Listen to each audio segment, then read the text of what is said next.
Honey, are you awake? I asked Sarah, trying to make out her murmur.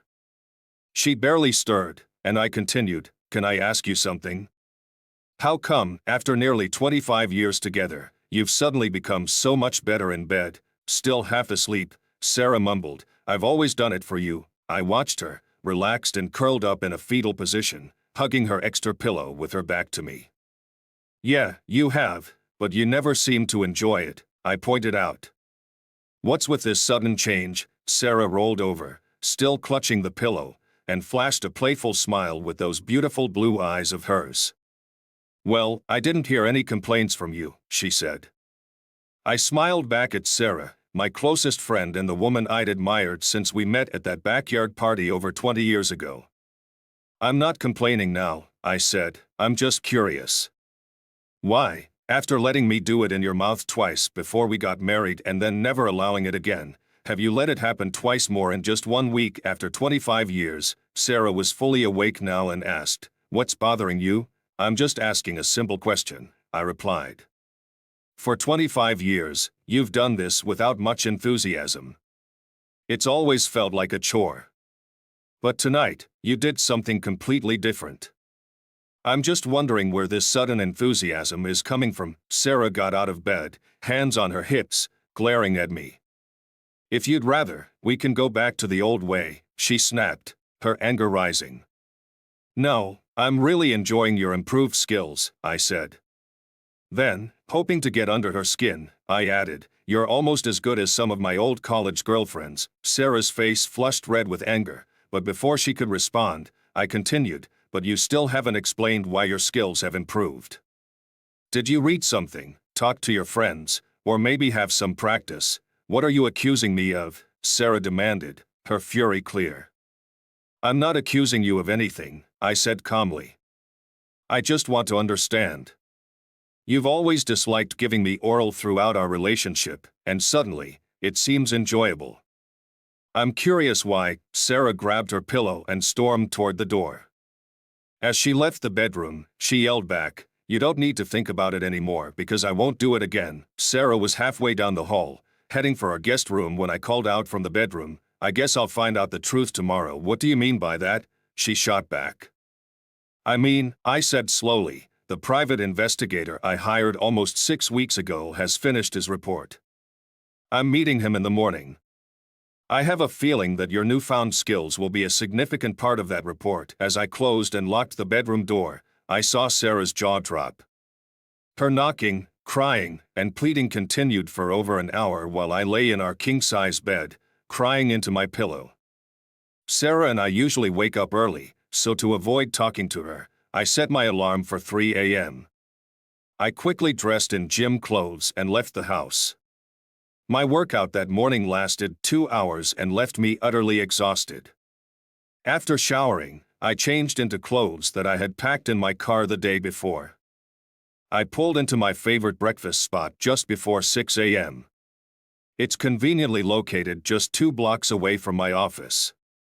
I ordered a coffee and then turned on my phone, only to be hit with a barrage of texts and voicemails from my unfaithful wife. I decided to ignore them and texted my boss, asking if we could meet at Angela's before work. About 30 minutes later, I got a text from Lydia, See you at 7:30. Lydia arrived at Angela's, glanced around, and then took a seat on the bench across from me. After spotting me, she ordered a coffee and a bagel to go, then turned her full attention to me. You look awful, she said after taking a good look at me. Yeah, I'm feeling even worse, I replied. Is there something wrong at work? She asked, concern clear in her voice. I shook my head. No, it's personal. I think Sarah might be cheating on me. She nearly admitted it last night. I've hired a private investigator and am meeting him this morning to get the full story. I just wanted to let you know that I might be in and out of the office while I sort this out. Lydia was quiet for a moment, gathering her thoughts. How can I help you? Unless you have some kind of magic solution, I'm not sure there's much I can do. I'm taking a few days off but will stay in touch with the office, I explained with a shrug. I planned to avoid Sarah for now. I have a meeting with a private investigator today and with a lawyer tomorrow. Don't you think you might be jumping the gun? Lydia asked. Unless there's something you're not telling me, you don't have solid proof yet. I intentionally started a fight about intimacy last night, I said. Sarah got furious and stormed out. I told her she didn't need to answer my questions because the investigator would handle it. If you had seen Sarah's reaction, you'd be sure of what the report will reveal. You should talk to her, David, Lydia suggested. I will, but not just yet, I said. Where will you stay? Lydia asked. I'll find a place, I said. Lydia dug through her large purse and pulled out a set of keys. Handing one to me, she said, here's a key to our cottage. You've stayed there before, it's just a 35-minute drive. We won't be using it until the end of the month. She then offered some advice. Can I give you a piece of advice? Sure, I said. If things go the way you expect, your life is going to get a lot harder before it gets better. It'll be rough for a while, and then one day you'll wake up and feel less terrible, just miserable. That will mark the beginning of your healing. It sounds like you're speaking from experience, I said. My ex-husband divorced me 12 years ago, she said. It was a tough time. We sipped our coffee as Lydia continued. I don't talk about it much, mainly because I'm ashamed. I messed up my life, my kids' lives, and Josh's life. His family despises me, and my son's friends make advances because they know the whole story. You don't have to share all that with me, Lydia, I interrupted. I know, she said. Even after 2 years of weekly therapy, I still have more questions about my mistakes than answers. We both shared a sad chuckle. Lydia continued, Josh found out about my cheating in the worst way imaginable. He tested positive for an STD. I gave my husband and closest friend the disease. Her revelation left me speechless, but she carried on. It gets even worse, if you can believe it. I panicked and blamed Josh, saying he gave me the disease. But deep down, we both knew, and everyone knew, that I was the one who cheated. Why did you do it? I asked. Lydia stared at the table as she confessed, because I could. Because I wanted to feel attractive again. Because I craved a secret, and I enjoyed the thrill of forbidden, anonymous encounters, she added. I travel for work, just like you. Once or twice a year, I'd meet someone intriguing and invite them to my room. Looking back, it all seemed so foolish. We sat in silence for a moment before Lydia asked, have you ever been unfaithful? No, I answered honestly. I've never felt tempted. Don't get me wrong, I'm not perfect. I enjoy flirting and knowing that women find me attractive, but I've never thought about betraying Sarah. Why do you think that is? It's just who I am, I said. Intimacy with Sarah has always been pretty ordinary. She's not into experimenting, but even a regular night with her is always better than the wildest one-night stand from college. What made you suspicious? Lydia inquired. Sarah and I have always had an active sex life, I said. Even after 25 years, we're close 2 or 3 times a week. Lately, though, Sarah's been more forward, more daring. I just shrugged. After a couple of months with a growing knot in my stomach, I hired a private investigator. I'll find out the results soon.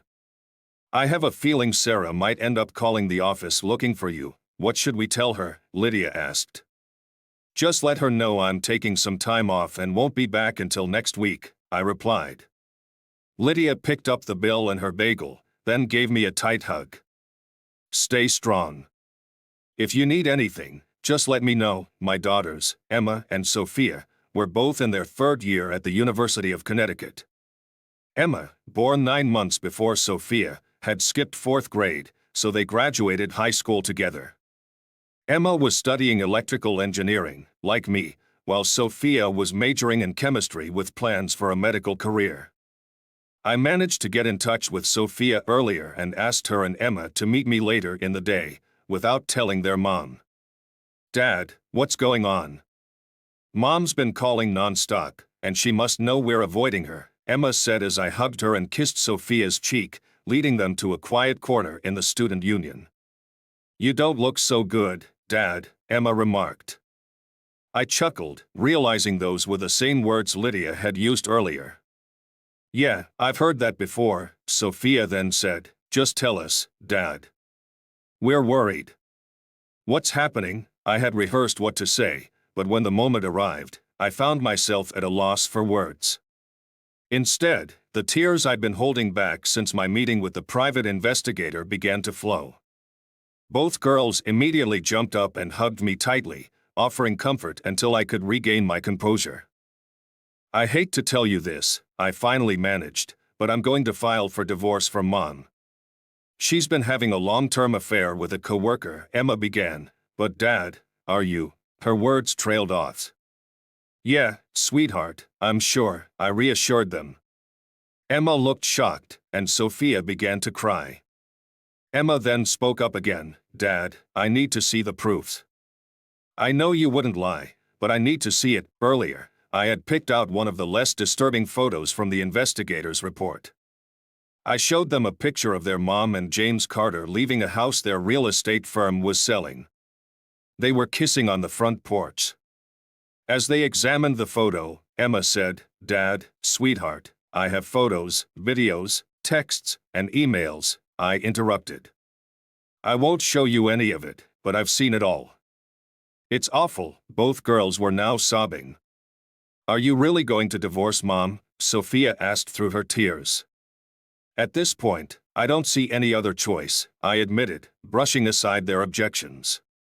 I know I haven't been a perfect husband or father, but I've always tried to do right by you. I've made mistakes, but never intentionally. I've given everything I have to this family, and it feels like Mom wants more. I don't have anything left to give. The girls listened closely as I spoke. I still love your mom, although not as much as I did 6 weeks ago when I first became suspicious. But my feelings have changed.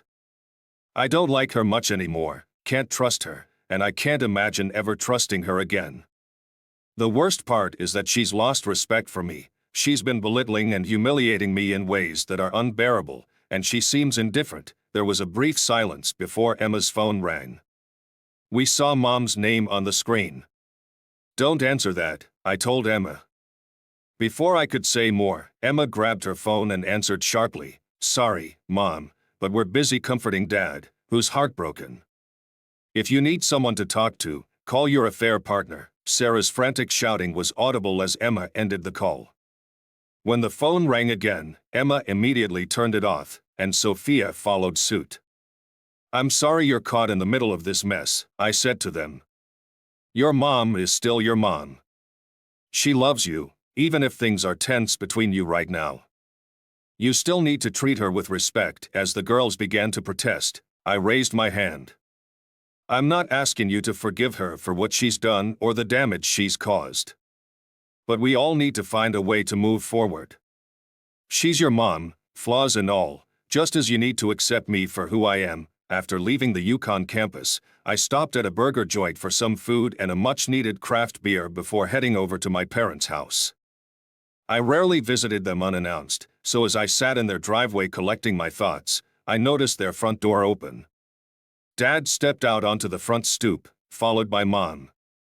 They watched me from a distance as I sat in my car, gathering my courage. I got out of the car and walked toward them. Dad met me halfway and pulled me into a tight bear hug. All the strength I'd mustered evaporated, and I cried into his shoulder without holding back. Your mom and I didn't know what was happening, but Sarah's frantic calls made it clear that something was wrong, Dad said. We were expecting you to come over tonight. After I explained Sarah's affair with her coworker, Mom asked, Do you think counseling could help you deal with this? Her hopeful demeanor was clear. She saw Sarah almost like her own daughter. Tears welled up in my mother's eyes as I shook my head and said, I don't want to see a therapist. I've treated Sarah and the girls like royalty. I haven't done anything wrong, and I don't deserve the way Sarah's treated me, but you've had so many good years together, she replied with a sigh. I admitted, You're right, Mom. We had a great life until Sarah, and only Sarah, wrecked it. This isn't a one-time mistake. It's a full-blown affair between two selfish people who only care about themselves. Mom looked like she was searching for another solution. I think I stunned her when I said, "Why would you want me to stay miserable with someone who lies and cheats? I'm not perfect, but don't I deserve better than being with someone unfaithful? Please, David," Mom pleaded, "don't use those words to describe Sarah, at least not in front of me. I'm trying to make a point," I said. Sarah's taken everything I have to offer, but it's still not enough. She's hurt and disrespected me. "Don't I deserve better?" Dad interrupted. "Cut your mom some slack. We're still trying to process this shock. We'll support whatever decision you make." After a pause, Dad added, "And, if possible, we'd like to maintain a relationship with Sarah and her family. It might not be as strong as before, but I hope her actions haven't ruined that possibility." As Dad finished speaking, Mom's phone rang. She glanced at the screen and said, "It's Sarah." After a brief pause, she looked me in the eye and said, "I won't ignore Sarah's calls or deceive her." "I won't ask you to do that." Dad and I stayed silent while Mom answered the phone. "Hello, Sarah. He got here about 10 minutes ago and told us about your actions. I think he'll be staying here tonight." "I'm sorry, David." "Don't worry about it, Mom," I said. "I'm heading out now." "I'll call you tomorrow." Mom asked, "Where are you going?" "Lydia has a cottage at Cooper Lake. She's letting me stay there for now. You'll need to talk to her eventually," Dad pointed out. "I will, but I'll do it when I'm ready, not when she wants. I'm just not prepared yet." "What should we tell Sarah when she shows up?" Mom asked. "I'd call her and let her know it's pointless to come over. Tell her I'm not ready to talk. I trust you won't lie, but I hope you won't tell her where I'm staying." Mom started crying again. I went over and hugged her tightly, and Dad joined in. The Arrington family comforted each other in silence. After officially starting the divorce process with a visit to a highly recommended lawyer, I went to my in-laws' house. Sarah's car wasn't there, so I parked and approached the front door. Robert Harris was the first to speak as he opened the door. "It's really bad, isn't it?" "It's about as bad as it gets," I replied. Robert stood in the doorway, blocking my way, and asked, "Who cheated?" "She did," I said. "Do you have proof?" Robert inquired. I nodded, and Robert exclaimed, "Dang," before turning and heading to the kitchen, leaving the door ajar. Carol, Sarah's mother, sat nervously at the kitchen table when I walked in. She looked up, gesturing towards the coffee maker with a shaky hand.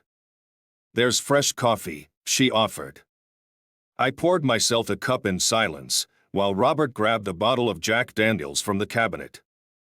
He poured a generous amount into his coffee, sliding the bottle towards me. I followed suit, adding a splash of bourbon to my own cup, seeking some liquid courage. Robert, his eyes piercing, asked, "Can I see the evidence?" I looked down at the table and replied, "I can show you the written report, but I won't share the photos or videos." Robert's expression hardened as he stared at me. "Please, Robert, don't ask to see the photos. No father should have to witness their daughter in those situations." Robert's demeanor visibly deflated, his shoulders slumping as he absorbed my words. Carol, her voice wavering, interrupted, "Is there any chance to salvage your marriage?" "I spoke with a lawyer this morning," I said. "He'll have the paperwork ready by early next week, and we'll file it with the court on Wednesday. Sarah will be contacted through her cell phone. She can pick up the papers at the office or be served officially." "I can't believe you're just giving up," Carol said, her frustration palpable. "I'm not giving up," I said firmly. "Sarah made that choice when she decided to cheat, but it was just one mistake," Carol argued. I took a deep breath, trying to calm the turmoil inside. It wasn't just one mistake. Only Sarah and her lover know the full extent, but this affair has been ongoing for months. We sat in a heavy silence before I continued, "This is your second marriage, just like mine. Both of your first marriages ended because of infidelity," Robert interrupted, "but those marriages were new. You've been married for 25 years. Doesn't that count for something? Love, trust, and respect," I said, my voice steady. You've emphasized those values to me many times. A marriage needs all three. I no longer trust Sarah, and she doesn't respect me, Carol asked, her eyes pleading. Will you be fair to Sarah in the divorce? I'll follow the divorce laws, I assured her. But I won't make it unnecessarily difficult for Sarah or our family. What about the girls? Robert asked, his concern evident. I spoke to them yesterday at campus, I said. They're aware of the divorce and the reasons behind it. They're upset with Sarah, but they'll come to terms with it. I promise, Carol, tears streaming down her face, asked, will you still talk to Sarah? I will, I said, my voice softening. But not today. Probably not for a few days. But I will talk to her. Carol's face was etched with sadness as she said, Rebecca Lee has been friends with Sarah for a long time. They could have been closer, but I've always been wary of Rebecca Lee and her husband Thomas. They have an open marriage, and while they didn't recruit others into their lifestyle, they weren't shy about sharing their experiences. Sarah's interest in such activities made me uncomfortable, but I trusted her completely. I can't believe how you're treating Sarah, Carol said, shaking her head. Yes, she made a huge mistake, but she's sorry. You need to move on and stop being so stubborn. Rebecca Lee's eyes narrowed as she settled into a booth across from me at Dunkin' Donuts. If you're going to mess around, fine. But don't do anything reckless, she said with a tone of warning. I'm not going to do anything reckless, I assured her. Sarah thinks I'm planning to get a divorce. I am getting a divorce, I confirmed. The papers will be filed on Wednesday. It's not foolish, it's what people do when they want to leave a cheating spouse. Rebecca Lee looked uneasy. This is a nightmare for Sarah, for our kids, and for everyone else involved. I leaned forward, my gaze steady. Rebecca Lee, you've known me almost as long as Sarah has. I've always been aware of your open marriage. Have I ever given any indication that I'd be okay with infidelity? Her eyes widened. This is a nightmare, she repeated, her voice trailing off. I understand it's a nightmare, I said firmly. But it's about to become your nightmare too. Rebecca Lee's face flushed with anger. Of course it's a nightmare for Thomas and me. We've been friends for years, I smirked, knowing my warning had clearly hit a nerve. I've had a private investigator look into Sarah's behavior, I revealed, keeping my tone assertive. Rebecca Lee's agitation was palpable. So what? He caught her cheating. The PI's report includes all the text messages between you and Sarah for the past 6 months, I said, my voice steady. Rebecca Lee was taken aback. What? I pressed on. I know James was part of your swapping group before you got married. You even told Sarah he has a Big Johnson. When you found out he was working with Sarah, you encouraged her to go for it. Sarah's kept you updated on their dates. I know every detail. Before she could respond, I cut her off. Every action has consequences. Sarah's cheating leads to divorce. Your consequences won't be as severe, but I will make sure to disrupt your lives. How will you do that? Rebecca Lee demanded, her tone defiant. With a smile, I replied, glad you asked. I pulled out a folded sheet of paper from my back pocket, unfolded it, and began to read. I'm going to send this email to a few people you and Thomas know. The subject will be, Rebecca Lee and Thomas Lee ruined my marriage. I continued reading, friends, I'm David Mitchell. I've been married to Sarah for almost 25 years. Except for the last few months, our marriage seemed perfect, at least to me. Due to the direct impact of Rebecca Lee and Thomas Lee's open marriage, my wife has cheated on me, and I am filing for divorce. After 25 years of marriage, it's all gone down the drain. I'm sending this email as a cautionary tale to prevent other marriages from being ruined by Rebecca Lee and Thomas's casual attitude toward faithfulness. My wife had an affair with a friend from Thomas and Rebecca Lee's swapping circle. Rebecca Lee encouraged this affair, telling Sarah she'd never forget it. Rebecca Lee was right, Sarah will never forget it, as it has destroyed our marriage and family. Whether you're connected to the Lees personally, professionally, or socially, be aware of their complete disregard for marriage vows and their readiness to wreck your own marriage. Maybe if I'd been more careful in choosing our friends, Sarah and I wouldn't be headed for divorce. Best regards, David Mitchell. Rebecca Lee's face turned a shade paler. I'll sue you if you send that to anyone, she threatened. I chuckled. My lawyer reviewed the email and the PI's report. The evidence is all in order. Rebecca Lee was speechless as she processed the gravity of what I was about to do. Everything in the email is true, she said finally, her voice trembling. Who are you sending it to? I've got emails for all the teachers and administrators in your school district, I replied. Plus, 38 folks at Thomas's company. There are over 300 people there, but the email will likely spread. Members of your country club and church will see it too, along with some groups you and Thomas are involved in. Rebecca Lee's face turned ashen. I handed her a copy of the email. You can show Thomas exactly what's going out. Have a great life, you awful person. As part of the PI report, I discovered that Angela Carter, who was married to the obnoxious James Carter, took her kids to Willowbrook Park every Saturday. At the park, she mingled with a regular group of moms and their children. I approached her while she was chatting with her friends. David, I haven't seen you since the company holiday party. What brings you here? Angela greeted me warmly. I just wanted to catch up, I said. I glanced at the 7 moms who were eyeing us with curiosity. This isn't a random run-in. Can we chat alone for a bit? Angela's initial enthusiasm waned as she noticed my serious demeanor. David, is everything okay? Her voice trailed off as realization set in. She went visibly pale, her friends exchanging worried glances. Are you okay? Asked a plump blonde beside her. Angela didn't respond immediately, snapping out of her trance only when another mom asked, What's happening? I'm okay, really, Angela assured them, then turned to me. I think we should talk privately. That would be best. The slim, attractive redhead stood up, casting suspicious glances between Angela and me.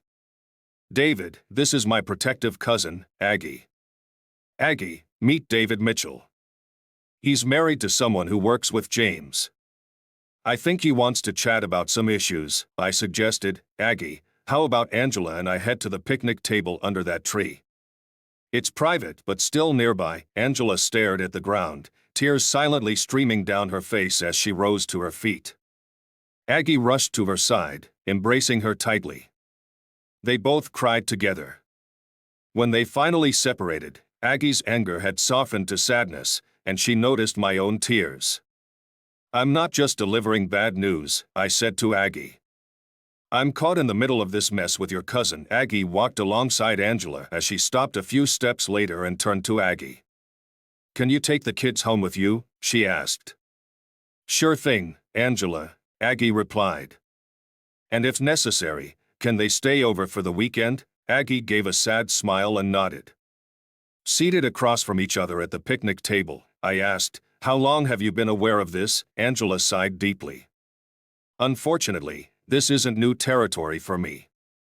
We tied the knot a bit later than most, and soon after we started a family.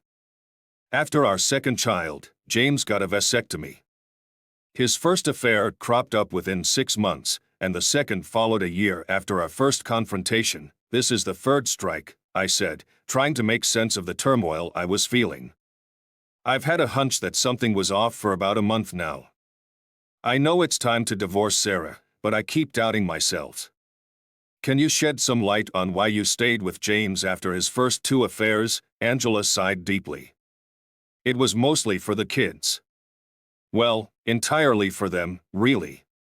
I grew up with divorced parents, a bitter mom, and a dad I saw only once a week. I didn't want that for my own children. I still don't, but it seems like that's where we're headed. Fortunately, I have a strong support network nearby, so I'll have plenty of help. Had suspected Angela would respond this way, so I nodded in understanding. Can you tell me why James cheats? I asked. Angela's expression darkened.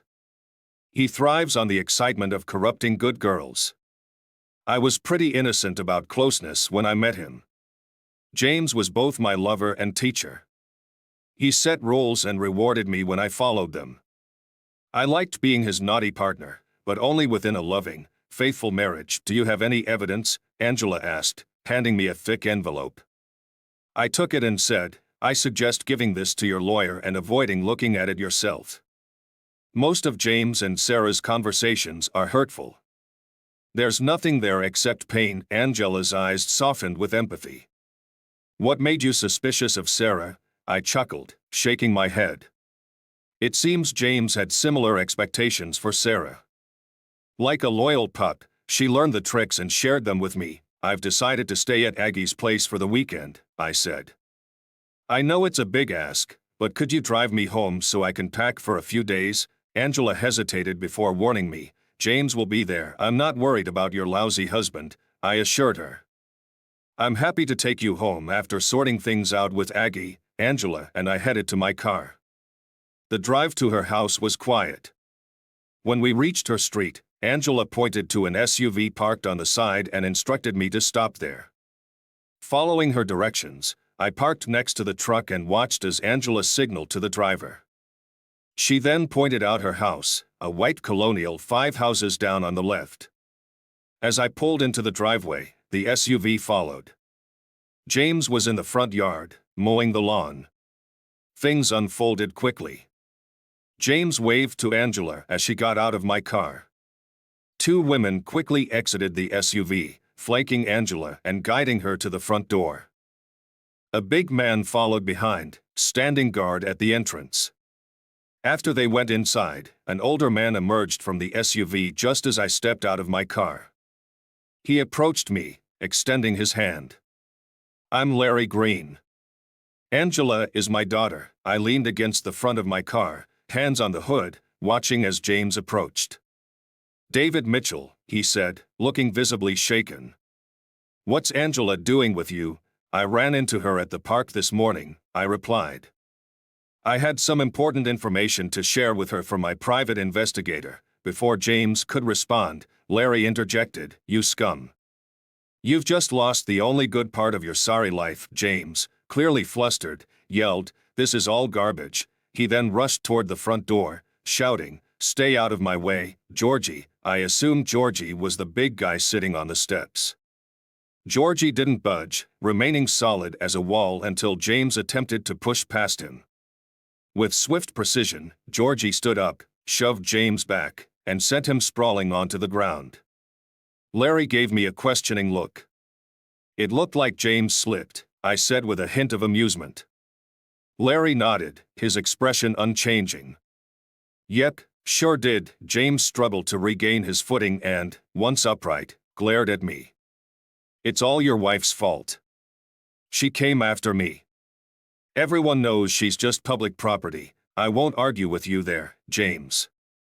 Sarah's a witch, but she's not my problem anymore, I replied, trying to hide my emotions with a sad chuckle. Larry placed a hand on my shoulder, offering a supportive gesture. You and James are a match made in hell. You both know each other's game. How do you think that's going to play out? I don't want anything to do with her, James spat. Well, lucky for her, she's got enough problems without dealing with a jerk like you, I shot back. I shook Larry's hand and said, This guy isn't worth my time. I'm out. Take care of Angela. She's a great woman. 2 weeks had passed since Sarah was served and her lawyer had been in contact with mine. Life had settled into a bleak routine. During lunch one day, I checked my voicemail and heard from my mother-in-law. Hey David, it's Carol. Just a reminder about the promise you made to talk with Sarah. It would mean a lot if you could give her a call. Thanks. Love you. Grinding my teeth, I reluctantly dialed my home number, knowing Sarah was at work. I left the message, Sarah, it's David. I'm staying at Lydia's family lake house. If you're up for it, swing by on Saturday for lunch. I'll make sandwiches. We can chat. Meet me at the backyard picnic table at noon. Thanks for coming out here on Saturday, Sarah arrived and greeted me. "David, this lunch setup looks great." "Thanks." She sat across from me at the picnic table by the lake. Even without her usual radiance, Sarah still looked good after all these years. "It's nice to see you, Sarah." "I appreciate you making the drive," I said. Sarah glanced around and remarked, "It's so serene here." "I agree," I responded. I was initially considering moving into a downtown condo near the office, but lately I've been looking at lakefront properties around here. My unintended comment hit Sarah hard, and I saw the devastation in her eyes immediately. "Sarah, I began, but she cut me off with a wave of her hand. "No need to apologize," she said, tears welling up. "I'm just being overly sensitive." She looked away from the table and continued, "I'm so scared." Her words hung heavily in the air as she gathered herself. "I've been scared before, many times. Work challenges, raising our wonderful daughters, those things terrified me. But I always had you by my side. We were a team, and I knew we could tackle anything together." She smiled softly, and I agreed. "We did a good job, didn't we?" We shared a peaceful moment eating our lunch. I topped off Sarah's wine glass and poured myself another beer. "I've started seeing a therapist," I said. Sarah sighed. "A shrink isn't fair. Dr. Popper has been great, helping me navigate the end of our marriage and find my way forward solo." "I'm glad to hear that, Sarah. I hope it helps you find the closure you need," I replied. "I've told myself over and over not to ask you about reconciliation, but..." Sarah's voice quivered with hope. "Everyone says it's not possible, but I have to ask, do you think there's any chance you could forgive me and we could try again?" I took a deep breath, then down a swig of beer. "Sarah, that's two separate questions. I've been wrestling with the idea of forgiveness since we agreed to meet today. I've committed to trying, but I can't promise it's achievable." After a pause, I continued, "It's going to be a process, and I'm not sure if it's achievable. But I'm going to give it a shot. Let me be clear, though, if I do forgive you, it won't be primarily for your sake. It's for the girls, our family, and for myself." Finishing off the rest of my beer, I added, "We'll still be in each other's lives enough that I don't want to carry around any bitterness. But, Sarah, the divorce will proceed, and we won't be getting back together." Sarah cried and nodded in understanding. "Can I reach out if I need support, if I need someone to talk to?" Despite wanting to shout, I kept calm, grabbed another beer from the cooler, and filled my glass. Once I composed myself, I suggested, "How about this? Until the divorce is finalized, let's handle everything through our lawyers. Afterward, I'll be open to your calls, but only for emergencies." 7 months later, our divorce was finalized. It was my first night in my new lakeside home. I sat on the back deck, contemplating whether to crack open a couple of high-alcohol craft beers or dive straight into the bourbon on the table. When my phone buzzed and I saw Sarah's name, I answered with a smile. "Hey, Sarah," I said. "I'm really down and could use someone to talk to." 5 years later, things were looking up. One morning, I noticed the sky seemed bluer, and the birds sounded cheerier. Life was improving. Lydia had been right. She moved to our company's main office in Dallas, where she's now the executive VP of sales and marketing. Despite staying single, she's seen her kids grow up and, after a glass or two of wine, admits to enjoying the occasional thrill of a one-night stand. Emma graduated college with top honors and now works as an engineer for a defense contractor on the West Coast. She's in a somewhat serious relationship and is pursuing her master's degree part-time. Emma maintains a strong bond with both Sarah and me. We chat regularly and affectionately call Sophia the mole because of her lack of a social life. After college, Sophia worked for a pharmaceutical company for a couple of years before getting into Johns Hopkins Medical School. Engaged to another med student, they're both devoted to their studies. I reach out to Sophia weekly, but she seldom initiates contact, preferring to focus on her studies. My parents are surprisingly healthy for their age. They still reside in Hartford, Connecticut, but escape the harsh winters by spending time in a small condo in Clearwater, Florida. While Mom enjoys monthly lunches with Sarah, Dad rarely joins. Robert and Carol are also doing fine despite minor health concerns. They alternate hosting weekly dinners with my parents, maintaining close ties. Rebecca Lee and Thomas relocated to the Midwest a year after our divorce, with James following 6 months later. Good riddance to them all. Angela and her kids are thriving. Though it took her a while to start dating again, she's been quite popular among eligible suitors. She eventually found Mr. Right, and they recently celebrated their first anniversary. Judging by their constant smiles, they still feel like newlyweds. Sarah appears to be content as well. While her relationship with Sophia remains strained, her other connections have healed. She's been seeing a man for 6 months, and the last time we spoke, she mentioned he might be the one. I'm hopeful for her happiness. As for me, things are going smoothly. I stepped into Lydia's role as division president after she moved to Dallas. My responsibilities are manageable and on track. 2 years post-divorce, I bumped into an old acquaintance, Angela's cousin Aggie. We met at a mutual friend's daughter's graduation party and chatted a bit. Later, as the older crowd left, Aggie pulled me aside. During lunchtime, like most days, Aggie showed up at my office and locked the door behind her. I quickly wrapped up a call and joined her on the couch. As a man in his early 50s, my prowess isn't what it used to be. While I may have been more energetic in the past, now I can only offer a few trucks. Sadly, the days of intense passion are behind me. Fortunately, Aggie doesn't seem to mind.